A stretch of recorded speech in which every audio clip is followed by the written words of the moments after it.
धान किणा वर्तमान सुधा 71,50,000 metric ton धान किणा सरला आमे आम टार्गेट तो बहुत अधिक अच्छी तथापि 31 मार्च सुधा केते होची देखा जिवो आमे चाहूँ जड़े भी कृषकर टोकन लाभ न हो जड़े भी कृषक तार धान बिकिबारे असमर्थ न हो समस्त धान किणवा योजना आम अच्छु तेणु 31 मार्च सुधा जना पड़ो प्रकृत में केते धान किणा रबी योजना चली रबी ऋतुर मध्य सबु कृषक मान रजिस्ट्रेशन आरंभ हो रजिस्ट्रेशन आरंभ करने आम अनुमति दे सारे से जो माने धान रबी ऋतु बिकिबे से रजिस्ट्रेशन आरंभ करेंगे एबे आरंभ हो सर वर्तमान जेतिकी लक्ष्य धार्य थिला चलित ऋतु रे केते सेतु टार्गेट हे कि कोन आमे सुनतो टार्गेट हमर थिला 77 लाख मेट्रिक टन टार्गेट थिला अबिका 71,50,000 मेट्रिक टन किणा सरलानी रोज किणा चली बर्तमान 31 मार्च पर्यंत किणा जीवो जो माने रही जाउची ता भितर अनेक जगह कहार रहिबो नै जोठी भी खबर मिलुची आमे संगे संगे टार्गेट दौचु और प्रशासन को अलर्ट करूँ किण बोली कहार लाभ करने दबुनि आम मार्च 31 सुधा जहार रही कथा कंसीडर मार्च 31 सुधा लास्ट तापर किणा हेनी कहीं रबी आरंभ हो गोटे खरीफटा टार्गेट हूँ लास्ट मार्च 31 टार्गेट प्राय 95% किणा सरला आउ सरीबा उपरे आउ 8-10 दिन भीतर मुझे प्रोक्योरमेंट आम खरीफ ऋतुर सर रबी प्लान आरंभ हो रजिस्ट्रेशन आरंभ हो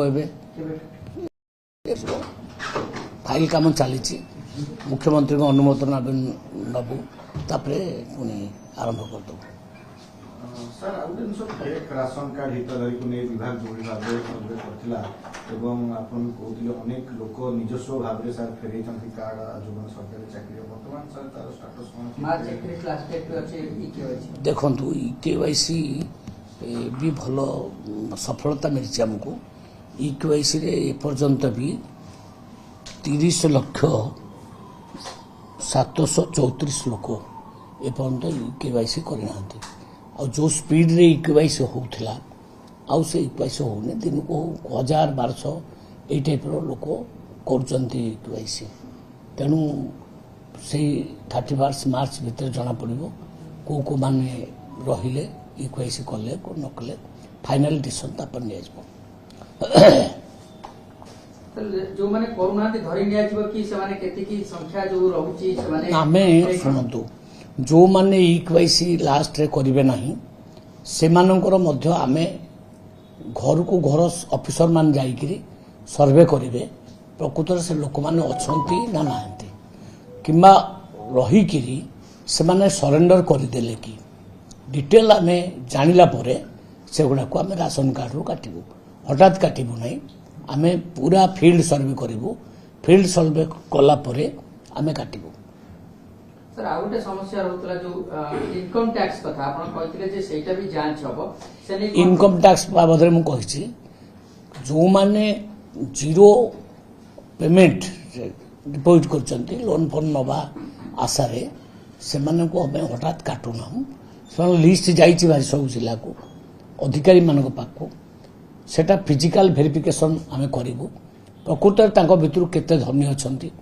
केते गरीब अछंती को मानकर कटिबा दरकार से कही हठात काट नहीं तो फील्ड सर्वे कर सारा पर कटा प्रक्रिया केबे सुधा सरिबो चली काम आवेदन करछन पोर्टल खोलाई छि पूर्व 6 लाख आवेदन करथिले केते आवेदन हलानी पोर्टल जरिया रे केते आवेदन हलानी आगुरु आपनकर थिला 6,35,000 लोक अप्लाई करथिले 3 वर्ष 4 वर्ष 5 वर्ष अप्लाई करथिले किंतु मिल नथिला से जो पुराना अप्लाई करथिले ताको ऑर्डर दे दिया है फील्ड सर्वे करिया पई ପ୍ରକୃତରେ ସେ 6,35,00,000 ଭିତରୁ କେତେ ଜେନ୍ୟୁନ୍ କେତେ ପାଇବା ଯୋଗ୍ୟ ଆମେ ସେମାନଙ୍କର ଲିଷ୍ଟ ତିଆରି କରୁଛୁ ପ୍ରତ୍ୟେକ ଜିଲ୍ଲାରେ ଏବଂ ସେମାନଙ୍କୁ ଆମେ ଗୋଟେ ଫେଜ୍ରେ ଦେଇଦେବୁ।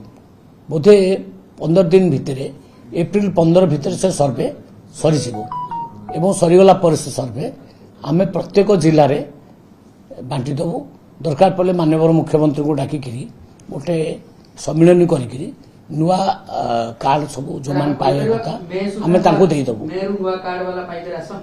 ନାଇଁ ଏପ୍ରିଲ 15 ସୁଦ୍ଧା ଏ ସର୍ଭେ କାମ ସରିଯିବ। ସର୍ଭେ ହେଲେ ଆମେ ଦେଇଦେବୁ। ସେମିତି ନୂଆ ପୋର୍ଟାଲ ଖୋଲିଲା ପରେ 50,000 ପାଖାପାଖି ନୂଆ ହିତାଧିକାରୀ ଯେଉଁମାନେ ନୂଆ ଗରିବ ଲୋକ ଆପ୍ଲାଏ କରିଛନ୍ତି ତାକୁ ମଧ୍ୟ ଆଉ ଗୋଟେ ଫେଜ୍ରେ ଆମେ ଏଟା ଆପ୍ଲାଏ ସରିଲା ପରେ କେତେ ଆପ୍ଲାଏ କରୁଛନ୍ତି ଆମେ ଦେଖୁଛୁ। ଆପ୍ଲାଏ କରିସାରିଲା ପରେ ଫାଇନାଲି ତାପରେ ଆମେ ଅର୍ଡର କରିବୁ ତାକୁ ବି ସର୍ଭେ କରାଯିବ। ଖାଲି ଆପ୍ଲାଏ କରିଦେଲେ ଯେ ଦେଇଦିଆ ହେବ ତା ନୁହେଁ। ଆପ୍ଲାଏ କଲା ପରେ ଫିଲ୍ଡ ସର୍ଭେ ହେବ ପ୍ରକୃତରେ ସେମାନଙ୍କ ଭିତରୁ କେତେ ଯୋଗ୍ୟ ସେଇମାନଙ୍କୁ ହିଁ ଦିଆଯିବ। ଅବିକା ଆମେ ତାକୁ ଟାଇମ୍ ପିରିୟଡ଼ ଦେଇନୁ। ଲୋକମାନେ ଆପ୍ଲାଏ କରନ୍ତୁ ଆରାମସେ କରନ୍ତୁ। ଖୋଲି ଦିଆହେଇଛି ପୋର୍ଟାଲ। ଆପଣମାନେ କହୁଥିଲେ କେବେ ଖୋଲିବ ଖୋଲି ଦିଆଗଲା 1 ତାରିଖ ଠାରୁ ଏବେକା ପର୍ଯ୍ୟନ୍ତ 50,000 ଲୋକ ଆପ୍ଲାଏ କରିସାରିଛନ୍ତି। ଆହୁରି ଆପ୍ଲାଏ କରନ୍ତୁ କିଛି ଅସୁବିଧା ନାହିଁ। 1,00,000 2,00,000 10,00,000 ଆପ୍ଲାଏ କରନ୍ତୁ। ଆପ୍ଲାଏ କଲା ପରେ ଆମେ ତାକୁ ପୁଣି ଫିଲ୍ଡ ସର୍ଭେ କରିବୁ। ରିଅଲ ଯେଉଁମାନଙ୍କର ଗରିବ ଯେଉଁମାନେ ପାଇବା ଯୋଗ୍ୟ ଆମେ ତାଙ୍କୁ ଦେବୁ। ସାର୍ ଆଉ ଗୋଟେ ଜିନିଷ ଆପଣ 8 ତାରିଖ ଗୋଟେ ବୈଠକ ନେଇଥିଲେ ଯେଉଁଥିରେ ପୋଷଣ କେନ୍ଦ୍ର ସରକାର ଖୋଲିବା ପାଇଁ ବର୍ତ୍ତମାନ ଯୋଜନା କରୁଛନ୍ତି। ସାର୍ ସେଗୁଡ଼ାକ କ'ଣ କେତେଟା ଜାଗାରେ ଖୋଲା ହେବ ଏବଂ ସେଟା କ'ଣ ମିଳିବ? ଦେଖନ୍ତୁ ପୋଷଣ କେନ୍ଦ୍ର ଗୋଟେ ନୂଆ ସବଜେକ୍ଟ ବର୍ତ୍ତମାନ ୱାର୍ଲଡ ଫୁଡ ଯେଉଁମାନେ ଅର୍ଗାନାଇଜେସନ ତରଫରୁ ଏଟା କରାଯାଉଛି। ଏଥିରେ ଗୁଜରାଟ ଆଉ ଦିଲ୍ଲୀ ଏ ଦୁଇଟାକ ପ୍ରଦେଶରେ ଆକୁ ଅଲରେଡି ଆପ୍ଲାଏ କରିଦେଇଛନ୍ତି। ଆମେ ମଧ୍ୟ କିଛି ଲୋକଙ୍କୁ ତାଥିରେ ଟ୍ରେନିଂ ଦେଲୁଣି। 30-35 ଜଣ ଟ୍ରେନିଂ ନେଇଛନ୍ତି। ଟ୍ରେନିଂ ନେଲା ପରେ ଆମେ ଆଗ ଖୋଲିବୁ।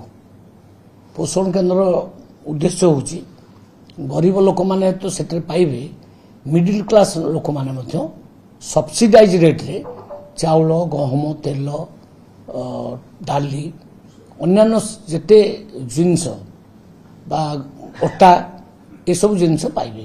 ଯେମିତି ଭାରତ ଅଟା ଆସିକିରି ବିକ୍ରି ହେଉଛି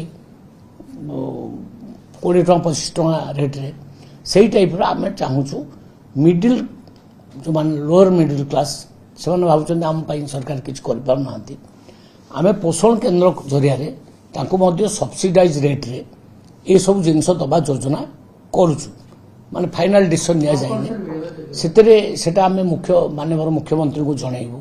ମୁଖ୍ୟମନ୍ତ୍ରୀଙ୍କ ସହିତ ବସିବୁ। ଆମେ ତାପରେ ଡିସିସନ୍ ନେବୁ। ପ୍ରକୃତରେ ଡିସିସନ୍ ଏଟା ନିଆ ହେଇନି। ପ୍ଲାନିଂ ପାଇଲଟ ପ୍ରୋଜେକ୍ଟ 35ଟି କରାଯାଇଛି। ସେଇଟା ବର୍ତ୍ତମାନ ଆରମ୍ଭ ହେବ। ଲୋକମାନେ କେତେ ଉପକୃତ ହେଉଛନ୍ତି, ତା ଦ୍ୱାରା କେତେ ଲାଭ ହେଉଛି ଏଟାକୁ ଆମେ ଦେଖିବୁ। ପ୍ଲାନ୍ ଏଇଆ ପରା, କିଛି ସରକାରଙ୍କର ସବସିଡି ଯିବ, କିଛି କେନ୍ଦ୍ର ସବସିଡି ଦେବ। ସେଇଟା ଗୋଟେ ଦୋକାନ ଖୋଲାଯିବ। ପ୍ରତି ପଞ୍ଚାୟତରେ ଗୋଟେ ଗୋଟେ ଦୋକାନ ଖୋଲାଯିବ। ସେଥିରେ ପରେ ଏଇଆ ଚାଉଳ ମାନେ ଚାଉଳଟା ଆମେ ଦେଉଛୁ 3,36,00,000 ଲୋକ ପାଉଛନ୍ତି। ପର କେଜି ମୁଣ୍ଡ ପିଛା 5 କେଜି ନାକେ। ସେ ଲୋକ କିଛି କିଛି ଭାବୁଛନ୍ତି 5 କେଜି ବି ପାଉନି ଆମକୁ। ତେଣୁ ସେମାନେ କମ୍ ରେଟ୍ରେ ଚାଉଳ ସେଠୁ ପାଇପାରିବେ। କମ୍ ରେଟ୍ରେ ଚାଉଳ ଧର 15 ଟଙ୍କାରେ ଚାଉଳ ପାଇଲେ, ଅଟାଟା 20 ଟଙ୍କାରେ ପାଇଲେ, ଡାଲିଟା ବଜାରରେ ଅଛି ଧର 100 ସେଠି ପାଇଲେ 60 ଟଙ୍କାରେ। ଏଇ ଟାଇପ୍ର ଆମେ ଗୋଟେ ସବସିଡାଇଜ ରେଟ୍ରେ ଆମେ ଲୋଅର ମିଡିଲ କ୍ଲାସ ଫ୍ୟାମିଲିଙ୍କ ପାଇଁ ଆମେ ଦେବାର ବ୍ୟବସ୍ଥା କରୁଛୁ, କରିବା ପାଇଁ ମାନେ ମନସ୍ଥ କରୁଛୁ। ସେଟା ପାଇଁ ଯୋଜନା ତିଆରି ଚାଲିଛି। ସେଇଟା ଯଦି ପୋଷଣ କେନ୍ଦ୍ରଟା ଯଦି ସଫଳ ହେଲା ବହୁତ ଲୋକ ମିଡିଲ କ୍ଲାସ ଲୋକ ସେଥିରେ ଉପକୃତ ହେବେ।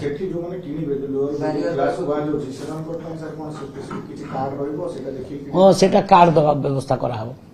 ସେଟା କାର୍ଡ ବ୍ୟବସ୍ଥା କରାଯିବ। ତେଣୁ ଆଗ ଗୋଟେ ଇଏଟାକୁ ଚାଲିଛି ଏଟା ସର୍ଭେ। ଏଟା ମୁଁ କହୁନି ଏଟା ମାନେ ଫାଇନାଲ ରିପୋର୍ଟ ହେଇସାରିଲାଣି ବୋଲି, ଫାଇନାଲ ହେଇସାରିଲାଣି ବୋଲି। 35ଟା ଖୋଲି ନାହିଁ ବର୍ତ୍ତମାନ। ଖୋଲିବା ପ୍ଲାନ୍ ଚାଲିଛି, ପାଇଲଟ ଯୋଜନା ଚାଲିଛି। ଏଟା ମାନେ ଆମ ଅଧିକାରୀ ସ୍ତରରେ ଏଟା ଯୋଜନା ଚାଲିଛି। କିଛି ଲୋକଙ୍କୁ ଟ୍ରେନିଂ ଦିଆଯାଇଛି। ଗୋଟେ ଅଫିସର୍ସ ଗ୍ରୁପ ଯିବେ ମାନେ ଗୁଜରାଟ ଦିଲ୍ଲୀ ତାଙ୍କ ପୋଷଣ କେନ୍ଦ୍ର ଗୁଡ଼ାକ ବୁଲିକି ଦେଖିବେ କେତେ ରେଟ୍ରେ ସେମାନେ ବିକୁଛନ୍ତି କେତେ ସବସିଡି ରାଜ୍ୟ ଦେଉଛି କେତେ କେନ୍ଦ୍ର ଦେଉଛି ତାକୁ ଡିଟେଲ ଷ୍ଟଡି କରିବେ ସେଟା ମାନେ ଆମ ଓଡ଼ିଶା ପାଇଁ ନୂଆ ତେଣୁ ଆମେ ସେଟାକୁ ଯୋଜନା କରୁଛୁ ଆପଣ ଭାବନ୍ତୁ ନାହିଁ ସେଟା ପୂର୍ଣ୍ଣାଙ୍ଗ ଡିସିସନ୍ ନିଆଗଲାଣି ବୋଲି ସେ ଯୋଜନା କରୁଛୁ ମାନ୍ୟବର ମୁଖ୍ୟମନ୍ତ୍ରୀଙ୍କ ଆଗରେ ସେଟା ଯୋଜନା ରଖାଯିବ ସେଠୁ ଆପ୍ରୁଭ୍ କଲା ପରେ ପୁଣି ତାକୁ ଚାଲୁ କରାଯିବ। ସାର୍ ଆଉ ଗୋଟେ ପ୍ରସଙ୍ଗ ଅଛି ବର୍ତ୍ତମାନ ସାର୍ ମୁଖ୍ୟମନ୍ତ୍ରୀ ଦିଲ୍ଲୀ ଗସ୍ତରେ ଅଛନ୍ତି ଚର୍ଚ୍ଚା ହେଉଛି ଅନେକ କିଛି ପ୍ରସଙ୍ଗରେ ଆଲୋଚନା ହେବ ଦିଲ୍ଲୀ ଦରବାରରେ ନିଗମ ସଭାପତି ରହିଛି ମୁଖ୍ୟମନ୍ତ୍ରୀଙ୍କ ଏହି ଗସ୍ତ କେତେ ସଫଳ ଦେଖନ୍ତୁ ଆଜ୍ଞା ମୁଖ୍ୟମନ୍ତ୍ରୀ ଆମର ନେତା ସେ ଦିଲ୍ଲୀ କ'ଣ ପାଇଁ ଯାଇଛନ୍ତି କ'ଣ ଡିସିସନ୍ ନେବେ ତା ଉପରେ କମେଣ୍ଟ କରିବାଟା ଠିକ୍ ହେବ ନାହିଁ ରାଜ୍ୟ ସଭାପତି ବି ଯାଉଛନ୍ତି ବିଭିନ୍ନ ଏଇଟା ସବୁ ରେଗୁଲାର କାମ ସେଟା କରିବେ କରିବା ଉଚିତ ମଧ୍ୟ ଆଉ ତା ଉପରେ କମେଣ୍ଟ କରି କିଛି ଲାଭ ନାହିଁ। ଚର୍ଚ୍ଚା ହେଉଛି କେନ୍ଦ୍ରୀୟ ନେତୃତ୍ୱଙ୍କ ସହିତ ମିଶିବେ ଏବଂ ତା ସହିତ ଯୋଉ ସଭାପତି ଏବଂ ନିଗମ ଉପରେ ମଧ୍ୟ ଆଲୋଚନା ନିଶ୍ଚୟ କରିବେ ସେ ତାଙ୍କର କର୍ତ୍ତବ୍ୟ ସେ ତାଙ୍କର କରିବେ ତାଙ୍କୁ କରିବାକୁ ଦିଆଯାଉ ସେ ତ ଆପେ ଆସିଲେ ଆପଣଙ୍କ ଆଗରେ କହିବେ ଅନ୍ୟ ମୁଖ୍ୟମନ୍ତ୍ରୀ ଭଳିଆ ତ ନୁଚୁ ନଥିଲେ ପ୍ରେସକୁ ଆସୁଥିଲେ ସେ ନିଜେ ପ୍ରେସକୁ ଆସୁଛନ୍ତି ସବୁ କହୁଛନ୍ତି କହିବେ ସେ ସାର୍ ଦିଲ୍ଲୀରୁ ଫେରିବା ପରେ କାରଣ ଆପଣ ଜାଣିଥିବେ 22 ତାରିଖ ଅମିତ ଶାହ ଆସୁଛନ୍ତି ଦିଲ୍ଲୀରୁ ଫେରିବା ପରେ ଗୋଟେ ବଡ଼ ନିଷ୍ପତ୍ତି ଆସିବ ହଁ ଆମେ ଆଶା ରଖିବା କିନ୍ତୁ ଫ୍ୟୁଚରଟାକୁ କିଏ କହିବ।